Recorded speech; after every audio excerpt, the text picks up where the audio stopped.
المفسرين، فإنهم عندما يأتون إلى قوله تعالى ليذهب عنكم الرجس يقولون أن المراد من الرجس يشمل كل ذنب وكل نقص، وهذا ما أشار إليه العلامة الآلوسي في تفسيره المعروف روح المعاني في تفسير القرآن العظيم والسبع المثاني، تأليف الآلوسي البغدادي المتوفى 1270 من الهجرة.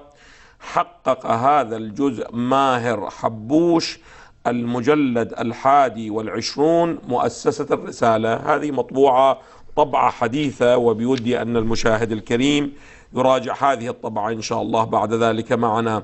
قال: جميع الحقوق محفوظة للناشر، الطبعة الأولى سنة 1431 من الهجرة، مؤسسة الرسالة.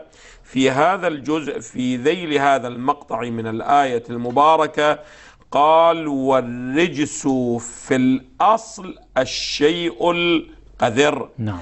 وأريد به هنا عند كثير الذنب مجازا، إلى أن يقول: وقيل إن الرجس يقع على الإثم وعلى العذاب وعلى النجاسة وعلى النقائص، والمراد به هنا يعني في الآية المباركة ما يعم كل ذلك. أحسنت. إذن يشمل